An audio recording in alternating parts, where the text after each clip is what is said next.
नमस्कार, युग सृजन देश के युवाओं की आवाज़ में आज हमारे साथ हैं बिहार से आदित्य राज जी, जो कि एक युवा वाहिनी के राष्ट्रीय अध्यक्ष भी हैं और संस्थापक भी हैं।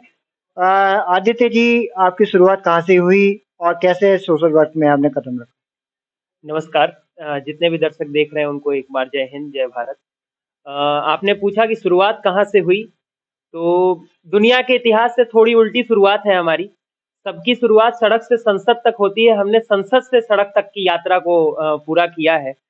2023 में राष्ट्रीय युवा संसद युवा कार्यक्रम खेल मंत्रालय भारत सरकार द्वारा जो चौथी बार आयोजित किया गया, उसमें हमने 2 लाख लोगों में से चुन करके जाके बिहार का प्रतिनिधित्व किया। संसद में जाने के बाद हमें यह आभास हुआ कि शायद ईश्वर ने हमें चुना है राष्ट्र की सेवा के लिए और शायद हमें ये सौभाग्य प्राप्त हुआ है कि हम अपने से कुछ योगदान दे सकते हैं देश के लिए एक सकारात्मक बदलाव करने के लिए और इसलिए लक्ष्य था संगठित युवा समृद्ध भारत। मूलतः समस्या इस देश में क्या थी कि हम बटे हुए थे। बटे हुए थे कैसे? कभी जाति के नाम पे हम बंटते थे, कभी धर्म के नाम पे हम बंटते थे, कभी पुरुषवाद और महिलावाद के नाम पे हम बंटते थे। कई विषय थे जिसके ऊपर हम बटे हुए थे। हम सब अलग-अलग जातियों को एक समूह मान चुके थे। तो हमने कहा कि नहीं, इस देश में एक महत्वपूर्ण बात ये भी है कि इस देश की 70% आबादी युवा है और युवाओं का भी अपना एक समूह है, युवाओं की भी अपनी एक आवाज है और उस आवाज को सरकार तक पहुंचाने का कोई माध्यम नहीं था। कहीं ना कहीं सरकार और युवाओं के बीच अर्थात देश की 70% जनसंख्या और इस देश की मशीनरी के बीच में एक सेतु स्थापित करने के लिए युवा वाहिनी की स्थापना की गई। अंततः उसका मूल लक्ष्य जो है वो E5 था तब, अब E6 है। Education, entrepreneurship, employment, economy, empowerment और एनवायरमेंट। एनवायरमेंट जैसा कि हम सभी दिल्ली में बैठे हैं, आप जान ही रहे हैं कितना महत्वपूर्ण है। बहुत लोग कहते हैं कि एनवायरमेंट कोई महत्वपूर्ण विषय नहीं है, इस पर चर्चा नहीं करनी चाहिए। तो छोटी सी बात कहेंगे कि हम सभी ने विज्ञान 10th तक तो पढ़ा ही है।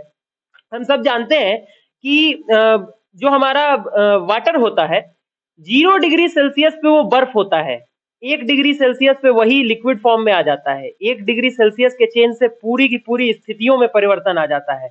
उसी तरीके से जिस प्रकार पॉल्यूशन हमारे दिल्ली में है, सांस लेना यहाँ पे जीवन और मरण का खेल बना हुआ है। ये सबसे महत्वपूर्ण विषय है आज की तारीख में, हम युवाओं के लिए भी, देश के नागरिकों के लिए भी। और E1 से E5 अर्थात एजुकेशन से एम्पावरमेंट की यात्रा ही तो डेवलपमेंट की यात्रा होती है। कहीं ना कहीं इस देश का युवा अगर एम्पावर्ड होगा तो निश्चित रूप से इस देश की सारी समस्याएं अपने सॉल्यूशन तक पहुंचने लगेंगी। आप संविधान सपोर्ट टीम के अंदर भी हैं, तो वन नेशन वन इलेक्शन पे क्या कहना चाहेंगे? देखिए, वन नेशन वन इलेक्शन पे शायद हमें कहने की आवश्यकता नहीं है। देश के जितने भी प्रबुद्ध युवा हैं वो स्वयं जानते हैं कि एक राष्ट्र एक चुनाव ये समय की मांग है। समय की मांग इसलिए भी है, पिछले 5 सालों के अंदर 800 से ज्यादा दिन आचार संहिता रही। बहुत ज्यादा हद तक पर्यावरण को भी इससे नुकसान पहुंचा। भारत की सरकार का एक बहुत बड़ा संकल्प रहा है बहुत दिनों से और कहीं ना कहीं इस देश की युवाओं की आवाज भी बन चुका है आज की तारीख में संविधान सपोर्ट टीम के अंतर्गत। देखिए, जब हम सब यहाँ आए थे तो हमें ऐसा लगा था कि शायद युवाओं की आवाज अगर वन नेशन वन इलेक्शन के साथ है तो हमारे जनप्रतिनिधि यानी हमारे 800 के 800 एमपीज भी इसका समर्थन एक स्वर में करते होंगे। कहीं ना कहीं उस यात्रा में अब हमें ऐसा लगने लगा कि नहीं, कई लोग ऐसे हैं जिनको इससे लेकर के बहुत से प्रश्न भी हैं। तो हम बतौर टीम ये जानने का प्रयास कर रहे हैं कि विपक्ष के वो कौन से सवाल हैं जिनका जवाब हमें सत्ता पक्ष से मिल सकता है। और कहीं ना कहीं डेमोक्रेसी यानी लोकतंत्र में हर व्यक्ति की बात समझना और सुनना ये हमारी जिम्मेदारी होती है। वन नेशन वन इलेक्शन पूर्णतः हम सभी का उसको समर्थन है, परंतु जो सवाल या निशान खड़े हैं उन सब के उत्तरों के बाद। आप अन्य युवाओं को क्या कहना चाहेंगे? हम अन्य युवाओं को यही कहना चाहेंगे कि अगर भारत देश के युवा के रूप में आपको जन्म लेने का सौभाग्य मिला है, उस दौर में जब देश अपने सर्वोत्तम कालखंड से गुजर रहा है, जब देश पे माँ सरस्वती की भी कृपा है और माँ लक्ष्मी की भी कृपा है। द्रौपदी मुर्मू जी हमारे देश के सर्वोच्च पद पे हैं, वो शिक्षिका रह चुकी हैं, अर्थात देश के सर्वोत्तम पद पे सरस्वती की कृपा है। और देश की वित्त मंत्री के रूप में निर्मला सीतारमन जी हैं, यानी वहां भी एक महिला बैठी है, यानी लक्ष्मी की कृपा है। तो ये सर्वोत्तम काल है इस देश के कालखंड के इतिहास में।